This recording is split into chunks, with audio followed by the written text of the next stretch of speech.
नमस्कार, मी अरुणा सुरेश कुलकर्णी माझ्या गीता अभ्यास या चॅनलवर आपणा सर्वांचं हार्दिक स्वागत करते।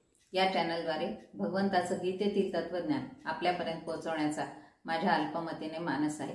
हे चॅनल आपल्याला नवीन असेल तर सबस्क्राइब करा आणि बेल आयकॉनला ऑलवर ठेवा, म्हणजे पुढची सगळी नोटिफिकेशन्स आपल्याला मिळत राहतील। माझं विवेचन आवडलं तर लाईक अँड शेअर जरूर करा। धन्यवाद। आपण 13 अध्यायांची सांगता केली। आज 14व्या अध्यायाचा प्रारंभ करूया। ओम श्री परमात्मने नमः। अथ चतुर्दशोऽध्यायः। श्री भगवानुवाच परं भूयः प्रवक्ष्यामि ज्ञानानाय ज्ञानमुत्तमम् यज्ञात्वा मुनयः सर्वे परां सिद्धिमितो गताः। श्री भगवान म्हणाले, सर्व ज्ञानामध्ये थोर ज्ञान ते सांगतो पुन्हा, जे जाणून इथे मोक्ष पावले सगळे मुनी। म्हणजे काय? आता भगवंताने क्षेत्र आणि क्षेत्रज्ञाचं ज्ञान मागच्या अध्यायामध्ये सांगितलं। आता इथे अर्जुनाच्या प्रश्नाने पण उत्पत्ती नाही या अध्यायाची, म्हणजे अर्जुनाची शंका नसतानाच 13वा अध्याय पण भगवंताने सुरू केला। आणि इथे पण भगवंतच आता स्वतःचं ज्ञान देण्यासाठी इतके उत्सुक आहेत, कारण त्यांच्या समोर तो अर्जुनासारखा श्रुतीपरायण आणि अत्यंत श्रद्धावान असा भक्त आहे, श्रवण भक्तीने परिपूर्ण असलेला। आणि म्हणून भगवंत आता त्याला परत एकदा ते ज्ञान सांगतायत। ते काय म्हणतायत की परम भूयः प्रवक्ष्यामि ज्ञानानाय ज्ञानमुत्तमम्, म्हणजे ज्ञानानां ज्ञानमुत्तमम्, सगळ्या ज्ञानांमध्ये उत्तम असलेलं असं, आणि परम म्हणजे अत्यंत उच्च कोटीचं आणि आपल्याला सगळं जीवनाचं तत्वज्ञान शिकवणारं असं जे ज्ञान आहे आणि त्या भगवंतापर्यंत पोहोचवणारं असं जे ज्ञान आहे ते काय करतो? भूयः प्रवक्ष्यामि, म्हणजे मी परत एकदा तुला समजावून सांगतो। ते सगळं ज्ञान तुला परत एकदा मी सांगतो। आणि त्यामुळे काय झालेले? यज्ञात्वा मुनयः सर्वे परां सिद्धिमितो गतः। सिद्धिमितः गतः, इतः म्हणजे या संसारामध्ये, म्हणजे ह्या ज्ञानाने काय झालेले की अत्यंत थोर थोर महात्मे, मननशील मुनी, ऋषी आणि सगळे जे भक्ती करणारे आणि सगळ्या योगांनी भगवंताला जुळण्याचा प्रयत्न करणारे असे जे महात्मे आहेत ते सगळे सिद्धी पावते झाले, म्हणजे भगवंत रूप प्राप्ती त्यांना झाली, ती सिद्धी त्यांना प्राप्त झाली। आणि कशामुळे झाली? तर हे ज्ञान जाणल्यामुळे, यश ज्ञात्वा, हे ज्ञान जाणून ते या सिद्धीला पोचले आणि त्या भगवंतापर्यंत पोहोचू शकले। म्हणून मग मी हे ज्ञान तुला, अत्यंत पवित्र असं ज्ञान आहे ते तुला मी परत सांगतो। तर ह्या अध्यायामध्ये कुठलं ज्ञान भगवंत सांगतायत?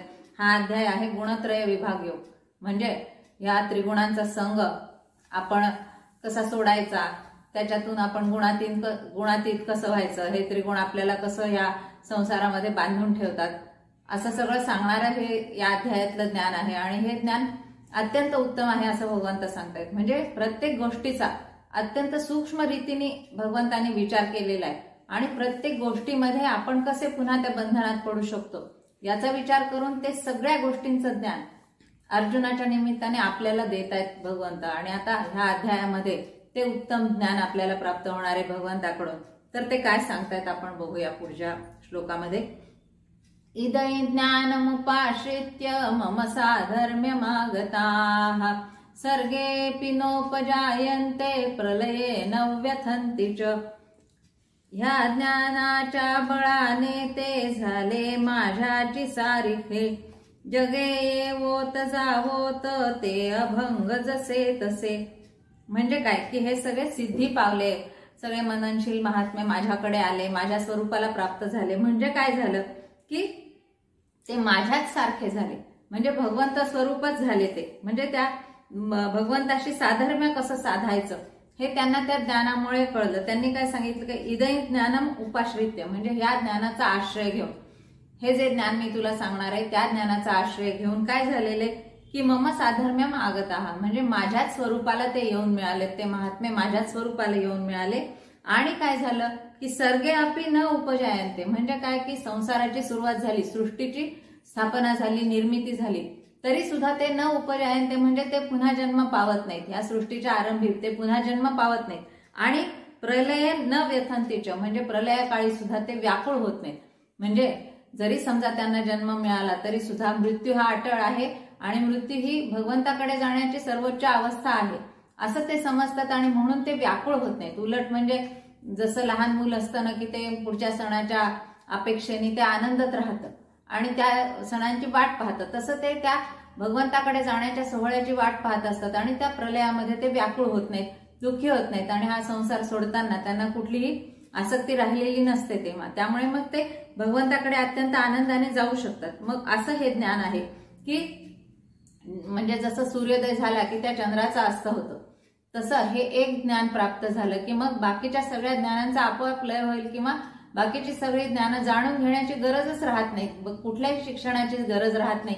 हे एक ज्ञान भगवंताचं झालं की असं हे पवित्र ज्ञान आहे. आणि ते कसं आहे, त्यामुळे काय काय झालं, कोण महात्मे कसे सिद्धीला पावले, तर ते कशामुळे झालं ते सगळं भगवंत इथे अर्जुनाला समजावून सांगतायत. आणि त्या सगळ्या ज्ञानाचा उपयोग तू तुझ्या कल्याणासाठी करून घे, असं नकळत त्याला हा उपदेश आहे आणि त्याच्याद्वारे आपल्याला पण उपदेश आहे. म्हणजे या भगवंताच्या सगळ्या उपदेशामध्ये, गीतेच्या पूर्ण उपदेशामध्ये आपण पूर्ण जीवन कसं जगायचं, त्यातलं तत्वज्ञान जाणून आपण कसं वागायचं, हे सगळं ज्ञान हे शिकवणारं आहे उपदेश तो. तर आता 3ऱ्या श्लोकामध्ये भगवंत त्यांच्या सृष्टीच्या निर्मितीचं रहस्य सांगतात, ते काय बघूया. मम योनिर्महद् ब्रह्म तस्मिन् गर्भं दधाम्यहम् संभवः सर्वभूतानां ततो भवति भारत. माझे प्रकृती हे क्षेत्र तिथे मी बीज पेरितो, त्यातून सर्व भूतांची उत्पत्ती मग होत असे. म्हणजे काय की योनी संभव झाल्याशिवाय कुठलीही उत्पत्ती नाही. म्हणजे मग भगवंत त्या सगळ्या सृष्टीच्या उत्पत्तीचं, निर्मितीचं सगळं मूळ कारण काय आहे आणि ते रहस्य काय आहे ते इथे सांगतायत. ते काय सांगतायत की मम योनिर महत् ब्रह्म, म्हणजे भगवंतानी त्यांचं बीज पेरण्यासाठी जे क्षेत्र निवडले ते कोणते, तर ते महत् ब्रह्म आहे. म्हणजे ती आदिमाया आहे. त्या आदिमायेमध्ये ती जरी जड असली, अचेतन असली, पंचभूतांनी आणि मन बुद्धी अहंकार यांनी युक्त आहे ती प्रकृती, तशी ती आदिमाया आहे. तरी सुद्धा ती अचेतन असली तरी भगवंत त्यांचं बीज तिथे पेरतो आणि ते भगवंताचं बीज हे चैतन्यमय आहे. म्हणजे जडाचा आणि चैतन्याचा, सचेतनाचा आणि अचेतनाचा असा तो तिथे संयोग होतो. आणि मग काय होतं ते सांगितलं त्यांनी की माझं क्षेत्र म्हणजे प्रकृती आहे आणि मग तिथे काय तस्मिन् गर्भं दधाम्यहम्, मी माझं चैतन्य रूपी बीज त्या सृष्टीमध्ये त्या आदिमायेमध्ये पेरतो. आणि मग काय होतं, संभवः सर्व भूतानां ततो भवति भारत. मग ती आदिमाया, ती प्रकृती, ती शक्ती, ती त्या सगळ्या सृष्टी एवढं बाळ होतं तिला आणि मग ते जग इथे अस्तित्वात येतं. म्हणजे ती सगळी सृष्टी कशी निर्माण होते त्याचं सगळं रहस्य इथे भगवंत सांगतायत की त्या चैतन्याचा आणि जडाचा संयोग होऊन हे सगळं जग आकाराला आलेले. त्यामुळे सगळ्या भूतांमध्ये चैतन्य पण आहे आणि जडपणा पण आहे, अचेतन पण आहे सगळं. पण मग आपण ह्या सगळ्या अचेतनाला बाजूला सारून त्या चैतन्यापर्यंत कसं पोहोचायचं ते सांगणारं हे ज्ञान आहे. आणि ते इथे भगवंत आता परत परत समजावून सांगतायत अर्जुनाला आणि ते आपल्याला पण किती लाभदायक आहे ते बघूया. पुढच्या श्लोकात काय म्हणतात, सर्व योनिषु कौन्तेय मूर्तयः संभवन्ति याः तासां ब्रह्म महद्योनिरहं बीजप्रदः पिता. सर्व योनीमध्ये मूर्ती जितुक्या जन्म पावती, माता प्रकृती ही त्यास पिता मी बीज पेरिता. आता जी सृष्टी निर्माण होणार आहे, जे जग निर्माण होणार आहे त्या प्रकृतीच्या आणि भगवंताच्या संयोगातून, त्याच्यामध्ये सगळ्या योनींमधले सगळे भूतमात्र निर्माण होतात. म्हणजे अंडज, स्वेदज, उद्भिज आणि जारज ह्या सगळ्या योनी आहेत. त्या सगळ्या योनींमधून ते सगळे भूतमात्र निर्माण होणार आहेत, सगळे जन्म पावणार आहेत. तर त्या सगळ्यांची माता कोण आहे, तर ती आदिशक्ती आहे, आदिमाया आहे, ती प्रकृती आहे, ती ह्या सगळ्या जगताची माता आहे. ते महत् ब्रह्म त्या आदिशक्तीच्या रूपाने अवतरलेलं ते जड असलं तरी सुद्धा त्या मधूनच हे जग निर्माण झालेले आणि तिच्या संयोगाशिवाय भगवंत एकटा काही करू शकत नाही. म्हणजे माया ही भगवंताची छाया आहे, ती भगवंताच्या अधीन आहे. तरी सुद्धा मायेच्या संयोगाशिवाय भगवंत सगुण रूपाने प्रकट होऊ शकत नाही आणि तो त्याचमुळे इथे या जगामध्ये प्रकट होतो. आणि मग काय होतं की ही आदिशक्ती हीच आपली सगळ्यांची माता आहे, सर्व भूतमात्रांची माता आहे. आणि मी बीजप्रद पिता असं म्हटलेलं भगवंताने. म्हणजे काय की तो भगवंत चैतन्याचं बीज पेरतो त्या आदिमायेच्या जवळ आणि त्याच्यामुळे हे सृष्टीचं सगळं जगत निर्माण होतं आणि दृश्य जगत आपल्याला सगळं दाखवणारं, आपल्याला अस्तित्व देणारं असं जगत निर्माण होतं. तर त्याचा सगळ्यांचा मी पिता आहे आणि तो मी बीज देणारा आहे, म्हणून बीजप्रद पिता असं म्हटलेलं आहे भगवंताला. आणि ह्या सगळ्या भूतांच्या उत्पत्तीला मग असं प्रकृती आणि पुरुष हे दोन्ही कारण आहेत. अरे मग आता या सगळ्या प्रकृतीच्या गुणांनी कसं आपण लिप्त होतो आणि ते गुण कसे आहेत ते सांगतात. सत्वं रजस्तम इति गुणाः प्रकृती संभवाः निबध्नन्ति महाबाहो देहे देहिनमव्ययम्. प्रकृतीपासूनी होती गुणसत्व रजस्तम ते निर्विकारात्म्यास जणू देहात जुंपिती. आता 13व्या अध्यायामध्ये आपल्याला सगळी शरीराची तत्व सांगितली. सगळे भूत मात्र जे निर्माण झालेले त्या सगळ्यांमध्ये ती 36 तत्व आहेत आणि त्या सगळ्या तत्वांमुळे ते शरीर बनलेले. तर त्या सगळ्या तत्वांमध्ये ती त्रिगुणात्मक माया, ती अष्टधा प्रकृती ही अत्यंत महत्वाची आहे आणि ती सगळ्या शरीरांमध्ये आहे. म्हणजे ती पंचमहाभूत आहेत, मन बुद्धी अहंकार आहे, सगळे विकार आहेत. मग ह्या सगळ्यांनी ती प्रकृती बनलेली, त्या सगळ्या प्रकृतीचा आपल्या शरीरामध्ये समावेश आहे. म्हणजे मग त्या प्रकृतीचे त्रिगुण पण आपल्यामध्ये आले सगळे आणि त्या गुणांनी आपण युक्त असणारच आहेत, कारण ती प्रकृती पण आपल्या शरीरामध्ये आहे. तर मग आता ते गुण कसे आहेत ते सगळे सांगतायत भगवंत, की ह्या प्रकृतीच्या मधूनच उद्भवणारे. म्हणजे काय की सत्वम रजस्तम इति गुणाः प्रकृती संभवाः, प्रकृतीतून संभवणारे, प्रकृतीतून उत्पन्न होणारे असे हे त्रिगुण आहेत. कुठले कुठले? सात्विक, राजस आणि तामस. आणि मग ते काय करतात गुण की निबध्नन्ति महाबाहो देहे देहिनम अव्ययम. म्हणजे देहामध्ये असलेला कोण आहे? तो अव्यय परमात्मा आहे, अविनाशी. देहिनम म्हणजे तो देही आहे, क्षेत्रज्ञ आहे, तो परमात्मा आहे, अंश रूपाने राहणारा आपल्यामध्ये. तर तो काय करतो? हे सगळे गुण काय करतात की ह्या देहामध्ये असलेल्या त्या परमात्म्याला ह्या त्रिगुणांनी बांधून ठेवतात. म्हणजे ती प्रकृती दृश्य स्वरूप देते आपल्याला, पण ती प्रकृती त्या भगवंताला बांधून पण ठेवते त्या शरीरामध्ये. ते आत्मतत्व कसं आहे की ते कशानेही बद्ध होणारं नाहीये, ते अव्यय आहे, अविनाशी आहे. परंतु ह्या गुणांमुळे ते बांधलं जातं देहामध्ये. आणि ते कशा प्रकारे बांधलं जातं त्याची सगळ्यांची विवरण ते पुढे करतायत आणि विश्लेषण करतायत. म्हणजे काय की जोपर्यंत त्या भगवंताशी आपण एकरूप होत नाही तोपर्यंत आपलं त्याच्याशी द्वैत राहतं आणि सारखं तो वेगळा आणि मी वेगळा अशा भावनेमध्ये आपण राहतो. परंतु जेव्हा ह्या सगळ्या गुणांच्या पार आपण होऊ, गुणातीत होऊ आणि मग त्या भगवंताशी साधर्म्य साधेल, त्या भगवत स्वरूपच आपण होऊ, त्यावेळेला मग हे सगळं अद्वैतामध्ये जातं आणि मग तो सगुणातून निर्गुण असलेला पलीकडचा परमात्मा तो आपल्याला दृश्य व्हायला लागतो. तर त्याच्यासाठी हे सगळे गुण कसे प्रभावी ठरतात आणि ते सगळे गुण बांधण्यासाठी सुद्धा प्रभावी आहेत किंवा त्यांच्यातून बाहेर पडण्यासाठी सुद्धा ते गुणच आपल्याला उपयोगी होतील. आणि जशी जशी म्हणजे त्या एकेका गुणांचं प्राबल्य वाढेल तसं तसं काय होईल ते सगळं पुढच्या श्लोकांमध्ये भगवंतांनी सांगितलेलं आहे. म्हणजे तो ईश्वराचा अंश जो आहे तो त्या मायेचं पांघरून घेऊन ह्या शरीराच्या रूपाने इथे राहतोय आणि त्यामुळे तो त्या देहामध्ये त्या गुणांनी बांधला गेलेला आहे. आणि ते गुण कसे आहेत त्या एकेका गुणांचं वर्णन करणारे आता श्लोक सांगतायत भगवंत. तत्र सत्वं निर्मलत्वात् प्रकाशकमनामयम् सुखसंगेन बध्नाति ज्ञानसंगेन चानघ. म्हणजे काय की त्याचा अर्थ बघूया आधी. त्यात निर्मळ हे सत्व ज्ञानारोग्य वाढवी, मी सुखी आणि मी ज्ञानी शृंखला हीची लेववी. म्हणजे काय की आता ह्या 3 गुण आहेत, त्याच्यातला सात्विक गुण कसा आहे?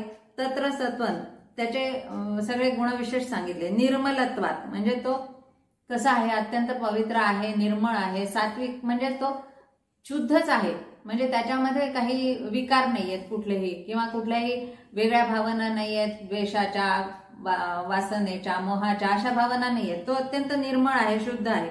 मग कसा आहे? प्रकाशकम म्हणजे तो अत्यंत आपल्या ज्ञानाला प्रकाशित करणारा असा गुण आहे. सात्विक गुण हा नेहमी चांगलाच आहे की तो सात्विकता आपल्यातली वाढवतो, सज्जनता वाढवतो, पवित्रता वाढवतो आणि पावन करतो आपल्याला, असा तो आहे. म्हणून मग तो ज्ञानाने आपल्याला प्रकाशित करणारा असा प्रकाशकम आहे. आणि अनामयम आहे म्हणजे काय की तो विकाररहित आहे, म्हणजे त्याच्यामध्ये कुठल्याही द्वेषाच्या, सुडाच्या, आकसाच्या भावना नाहीयेत, विकार नाहीयेत, कुठलेही मोह नाहीयेत त्याच्यामध्ये. आणि तरी सुद्धा हा आपल्याला बांधून ठेवतो. कसा बांधून ठेवतो ते सांगितलं की सुख संज्ञेन बध्नाति ज्ञान संज्ञेन चानघ. म्हणजे सात्विकता आली अंतःकरणामध्ये की त्याच्या पाठोपाठ मिळणारं सुख आहे आणि त्याच्या पाठोपाठ मिळणारं ज्ञान आहे. म्हणजे त्या अत्यंत आपला सत्वगुण जसा जसा वाढीला लागेल तसं तसं आपल्यामध्ये ते ज्ञान यायला लागतं आणि इतरांविषयीची जी द्वेषाची भावना आहे ती कमी कमी व्हायला लागते आणि त्या भगवंताचं ज्ञान त्याची रहस्य हळूहळू उलगडायला लागतात त्या सात्विकतेमुळे. आणि मग ते अत्यंत नेहमी आपल्याजवळ टिकणारं असं शाश्वत चिरंतन सुख आपल्याला हळूहळू मिळायला लागतं. परंतु मग काय होतं, त्यांनी सांगितलं विनोबाजींनी की मी सुखी आणि मी ज्ञानी शृंखला हिची विलेववी. म्हणजे काय की ते सुख आणि ते ज्ञान जे आपल्याला मिळतंय त्याचाच अभिमान वाढायला लागतो ना. कारण मी ज्ञानी आहे, मी काहीतरी सांगते म्हटलं की लगेच त्याच्यात तो अहंकार माझ्या डोक्यामध्ये जातो. म्हणजे ते ज्ञान आपला अभिमान वाढवण्यासाठी कारणीभूत असतं. ते सुख सुद्धा की माझ्यासारखं सुखी कोणी नाही जगामध्ये, मीच एक सुखी आहे, मीच भगवंताला जाणणारा आहे, मीच सगळं चांगलं पण जाणणारा आहे, मीच सगळा पावन आहे, शुद्ध आहे, माझ्यासारखं अंतःकरण शुद्ध कोणाचंच नाही, त्याच्यामुळे माझ्यासारखं सुख दुसऱ्या कोणालाच मिळत नाही. म्हणजे मी ज्ञानी आणि मी सुखी हा त्याच्यातला जो मी आहे तो अहंकार वाढवणारा आहे आणि अभिमान वाढवणारा आहे. आणि जिथे अहंकार आला, जिथे अभिमान आला, जिथे गर्व आला तिथे त्या गुणांनी आपल्याला बांधलंच समजायचं की ते कर्म सगळे त्या हेतूनी केले जातात. मग मला सुख मिळावं, मला ज्ञान मिळावं म्हणून ती सात्विकता तशा प्रकारे वापरली जाते आणि त्याच्यामुळे मग तेच आपल्याला बंधनात पाडणारं ठरतं आणि तोच अभिमान मग आपल्याला बंधनात पाडतो. म्हणजे सात्विक गुण सुद्धा कसा बंधनात पाडतो, आपल्याला वाटतं की सात्विक असावं तर त्याच्या सुद्धा पार कसं जायला पाहिजे हे इथे भगवंतांनी सांगितलं. आता रजोगुण काय करतो, रजो रागात्मकं विद्धि तृष्णा संग समुद्भवम तन्निबध्नाति कौन्तेय कर्मसंगेन देहिनम. रजते वासना रूप तृष्णा आसक्ती वाढवी आत्म्यास कर्मसंगाने टाकीते जखडून ते. आता रजोगुण म्हणजे काय आहे की महत्वाकांक्षा, काहीतरी कर्म करण्याची वृत्ती, सतत कार्यरत राहण्याची वृत्ती ही जी आहे ही सुद्धा चांगली आहे. म्हणजे सगळे गुण तसं पाहिलं तर चांगले पण आहेत, रजोगुण, सत्वगुण आणि तमोगुण हे सगळे आपल्याला आवश्यक पण आहेत जीवनासाठी. पण तो गुण कोणता कुठे वापरायचा, कोणता किती प्रमाणात वापरायचा आणि तरीही त्याच्यात कसं अडकायचं नाही, त्याच्या बाहेर जायचं, आपण त्याच्या पलीकडे जायचं, हे सगळं भगवंत इथे सांगतात. की रजोगुण कसा आहे, रागात्मकम म्हणजे काय की तो रागरूप आहे, म्हणजे अभिलाषा रूप आहे किंवा वासना रूप आहे. म्हणजे त्याच्यामध्ये काहीतरी करण्याची जिद्द आहे, महत्वाकांक्षा आहे आणि तो कशाला जन्म देतो, तृष्णा संग समुद्भवम म्हणजे तो तृष्णेला आणि आसक्तीला जन्म देतो तो रजोगुण. कारण काय की काहीतरी मला करायचंय म्हटल्यानंतर त्या व्यवसायामध्ये माझी प्रगती व्हावी, मग त्याच्यात मी आणखीन पुढे जावं अशी तृष्णा वाढत जाते, ती तहान वाढत जाते आणि ती तहान असणं हे आवश्यक आहे. पण ती हव्यासाकडे वळू नये, कारण मग जशी जशी ती महत्वाकांक्षा अति वाढेल आणि त्या सगळ्या जीवनाचा वेग त्याच्याबरोबर वाढेल तसं तसं मग त्याला सगळे ते गुण बांधून ठेवायला सुरुवात करतात. म्हणजे जसं आता आपण बघतोय की आपल्या सगळ्या जगाच्या आयुष्याचा वेग इतका वाढलेला होता की त्या करोनाने एकदम त्याला ब्रेक लावले. म्हणजे कुठेतरी थांबायला पाहिजे हे जेव्हा कळतं आपल्याला तेव्हा तो रजोगुण आपल्याला बांधून ठेवत नाही. परंतु आपण जसं त्या महत्वाकांक्षेच्या मागे लागून मी हे करणारच म्हणून त्या हव्यास कडे वळायला लागतो आणि अति महत्वाकांक्षेने त्या सगळ्यांमध्ये गुरफटत राहतो आणि ती तृष्णा मग त्या हव्यासामध्ये वळते आणि आसक्ती ही त्या सगळ्या बंधनामध्ये टाकायला कारणीभूत होते. कारण की मी मग त्याच्यातून हे कमावणारे ते कमावणारे, मग त्याच्या इतकं नाहीये, मग ती तुलना, मग त्याच्यापेक्षा जास्त मला पाहिजे म्हणून हव्यास, म्हणून ती जिद्द, असं करत करत ते अत्यंत सगळे आवेग वाढत जातात आणि मग त्या सगळ्या गोष्टींमुळेच, त्या अति महत्वाकांक्षेमुळे मग काय होतं की तन्नी बध्नाती कौन्तेय कर्मसंज्ञानं देहिनम. ही कर्मच त्याला कारणीभूत होतात की त्या बंधनामध्ये त्याला पाडतात आणि मग ते कर्मच त्याला त्या आसक्तीमुळे जखडून टाकतं आणि पुन्हा पुन्हा जन्म द्यायला कारणीभूत होतं आणि मग त्या जन्ममृत्यूची येरझार त्याची सतत चालू राहते. म्हणजे रजोगुण आपल्याला यज्ञ, शास्त्रविधीनी कर्म करणं असं सगळं शिकवतो किंवा महत्वाकांक्षेने एखाद्या प्रयत्नाने एखादा आपला उद्योग जो आहे तो अत्यंत चांगल्या प्रकारे वाढवणं हे पण शिकवतो आणि तो आवश्यक पण आहे. परंतु तो अति हव्यासाकडे वळला तर त्याचं काय होतं हे इथे भगवंतांनी सांगितलं. म्हणजे सात्विक आणि राजस गुण कसे बांधून ठेवतात हे आपण आज पाहिलं. राहिलेलं आपण पुढच्या पाठात बघूया आणि इथे झालेली सेवा कृष्ण अर्पण करते. ओम तत्सत श्री कृष्णार्पणमस्तु।